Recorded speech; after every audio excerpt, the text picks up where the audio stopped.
भारत को जब 15 अगस्त 1947 को आज़ादी मिली तो ब्रिटिश राज से आज़ाद होकर भारत एक संप्रभु राष्ट्र बना, हम सभी जानते हैं। और इस तरह से भारत जो था 15 अगस्त 1947 को आज़ाद होता है, संप्रभु राष्ट्र बनता है। और 14 अगस्त को ही भारत से पाकिस्तान अलग होकर के वह अपने आप को संपूर्ण राष्ट्र या संप्रभु राष्ट्र की घोषणा कर देती है। लेकिन किसी भी नए राष्ट्र को, किसी भी नए स्वतंत्र देश के लिए सिर्फ स्वतंत्रता होना और स्वतंत्र होना ही काफ़ी नहीं होता, बल्कि उसे अंतर्राष्ट्रीय पहचान की भी ज़रूरत होती है, यानी कि दूसरे देशों से मान्यता की बात होती है। तो अब यहाँ पर सवाल कहीं न कहीं ये उठता है कि जब भारत आज़ाद हुआ 15 अगस्त 1947 को, तो सबसे पहले किस देश ने भारत को एक स्वतंत्र राष्ट्र के तौर पर मान्यता दी थी? हो सकता है कि आपके दिमाग में, और आप अभी तक ऐसे सुनते आ रहे होंगे, अमेरिका, रूस, ब्रिटेन का नाम सोचा होगा आपने, लेकिन सच्चाई कुछ और है। चलिए आज हम इस सच्चाई से पर्दा उठाएंगे और आज हम जानने की कोशिश भी करेंगे कि आखिर भारत को आज़ाद होने के बाद सबसे पहले भारत को एक संप्रभु राष्ट्र यानी आज़ाद भारत के रूप में मान्यता किसने दिया। जैसे कि जब आपने देखा कि 1949 में चाइना जो था जापान से आज़ाद होता है, तो चाइना को सबसे पहले एक देश के रूप में मान्यता देने वाला भारत था। तो इस तरह से भारत जब आज़ाद हुआ तो भारत को कौन मान्यता दिया हो, ये अपने आप में बहुत बड़ी प्रश्न है और देश के हर नागरिकों को जानना चाहिए। आज इस एपिसोड में मैं आपको ये भी बताऊंगा कि 1947 में भारत को आज़ादी के बाद सबसे पहले किस देश ने भारत की मान्यता दी। दूसरी बात, आज हम ये भी बात करने की कोशिश करेंगे कि आज हमारा भारत का कौन से देश के साथ सबसे ज़्यादा हमारा एफडीआई भारत ने आकर्षित किया, कौन देश सबसे ज़्यादा एफडीआई भारत में निवेश कर रहा है, इस सारी चीज़ों पर भी हम डिस्कस करने वाले हैं। तो नमस्कार, मैं प्रोफेसर अशोक दुबे मेरे दोस्तों, और आप इस वीडियो को अंत तक बने रहेंगे और ज़्यादा से ज़्यादा दोस्तों को शेयर, लाइक, सब्सक्राइब आप जरूर करेंगे।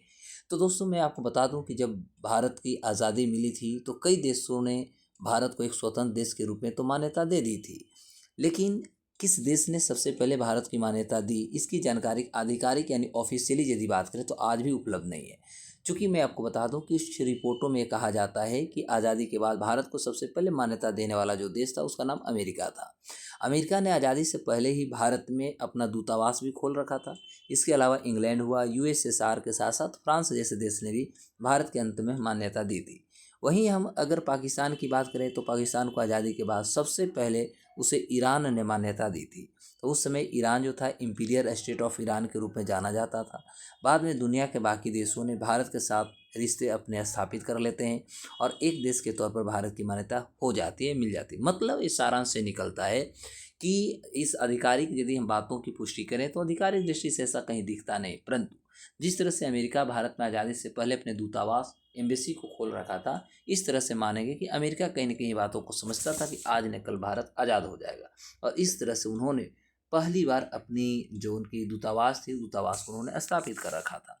उसके बाद देखेंगे कि आज, जैसा कि मैंने बताया, कि आज हमारा मेन फोकस होगा, जैसे कि हम अमेरिका की हमने बात की, वो अमेरिका ने भारत में सबसे पहली बार उन्होंने अपना दूतावास खोला। तो इस आधार पर हम जानने की कोशिश करेंगे कि जब हम 2000 ईस्वी से लेकर के, ध्यान देंगे, जब हम 2000 ईस्वी से लेकर के हम जब 2024 के दिसंबर तक हम बढ़ते हैं, तो ये देखने की कोशिश करेंगे कि आखिर भारत में किस देश से सबसे ज़्यादा हमारा एफडीआई आया है।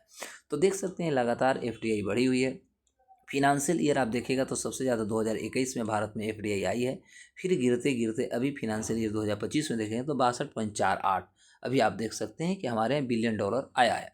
तो भारत में सबसे ज़्यादा एफडीआई जो आ रही है वो आपका मॉरिशस से आता है, दूसरा हमारा सिंगापुर से आ रहा है, तीसरा स्थान पे आज अमेरिका बना हुआ है, चौथा आपका नीदरलैंड है और पाँचवा जापान है। यानी दुनिया के 5 ऐसे देश हैं जो भारत में सबसे ज़्यादा एफडीआई देते हैं।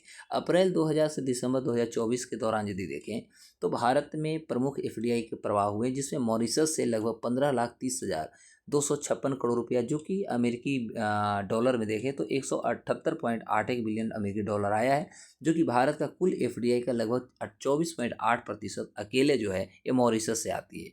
दूसरे स्थान पर आपका सिंगापुर आता है, जो कुल एफडीआई में 23.8% अपनी कंट्रीब्यूशन रखती है। और इस तरह से 1 लाख यदि देखेंगे तो 14,71,291 करोड़ रुपये आती है, जो कि 171.92 बिलियन डॉलर आती है। तीसरा नाम हमारा अमेरिका का आता है, जो कुल एफडीआई में 9.5% रखता है और लगभग देखेंगे 5,89,903 करोड़ आते हैं, जो कि 68.93 बिलियन डॉलर होता है। नीदरलैंड आपका चौथे स्थान पर है, 7.3%। जो होता है कुल हमारा एफडीआई में इसका है। और इस तरह से 4,51,435 करोड़ आते हैं, जो कि 52.75 बिलियन अमेरिकी डॉलर है। और इस तरह से पाँचवां स्थान पे जापान आता है, जो कि कुल एफडीआई में 6% कंट्रीब्यूशन भारत में है। और 3,70,390 करोड़ भारत में लाती है, जो कि लगभग 43.28 बिलियन अमेरिकी डॉलर भारत में निवेश जापान करता है। इस तरह से जापान भारत में एफडीआई निवेश करने वाले या भारत आकर्षित करने में जापान को 5वें स्थान पर रखा है। अब हम ये भी जानने की आज कोशिश करेंगे कि आखिर भारत, तो जैसे भारत के सभी राष्ट्रों ने मान्यता दिया, तो ये बहुत बड़े प्रश्न हो जाता है कि भारत ने कौन कौन देशों को अभी तक मान्यता नहीं दिया है। तो दुनिया में बहुत सारे ऐसे राष्ट्र हैं जिनको भारत एक आज़ाद मुल्क के तौर पर मान्यता नहीं देता है। इनमें एक है आपका देश, उसका नाम है अबकाज़िया। ये देखेंगे अबकाज़िया की महिलाएं हैं। और अबकाज़िया दुनिया का अभी भी ऐसा राष्ट्र है जहाँ पर पत्थर का, स्टोन का सिक्का चलाई जाती है। तो ये आप याद रखें, ये अबकाज़िया के महिलाएं हैं। और अबकाज़िया जो है, अबकाज़िया में आज भी सिक्का जो होता है वो स्टोन यानी पत्थर की चलाई जाती है। नाम सबसे पहले इसमें आता है आपका अबकाज़िया का। और इसे कई देश जो है जॉर्जिया का हिस्सा मानते हैं। इसमें कोसोवा का भी नाम शामिल किया गया है, जो कि वो संयुक्त राष्ट्र का सदस्य देश भी है। फिर भी भारत इसको किसी प्रकार की मान्यता नहीं देती है। भारत ताइवान को भी मान्यता नहीं देता। इसके अलावा यदि देखा जाए इस लिस्ट में आपको सोमालीलैंड ऐसा देश भी है ये, और इसको भी भारत जो है एक देश के रूप में मान्यता नहीं देता। तो इस तरह से भारत की मान्यता किसने दिया, और अभी दुनिया के कौन ऐसे देश हैं जिसे भारत मान्यता नहीं देता है। और साथ ही साथ हमने आज देखा कि भारत में एफडीआई सबसे ज़्यादा किस देश से आ रही है। तो आप लोग अपने कमेंट सेशन में हमें बताएंगे कि भारत के कौन सी राज्य है जो सबसे ज़्यादा एफडीआई को आकर्षित किया है। यानी स्टार्टिंग और टॉप 5 आप ऐसे राज्यों को नाम बताएंगे हमें कमेंट सेशन में, जो सबसे ज़्यादा एफडीआई को आकर्षित किया है। साथ ही साथ आप हमें बताएंगे कि बिहार में एफडीआई सबसे ज़्यादा कहाँ से आ रही है, कौन सी देश इन्वेस्ट कर रही है। इसको भी आप हमें ज़रूर कमेंट सेशन में बताइएगा।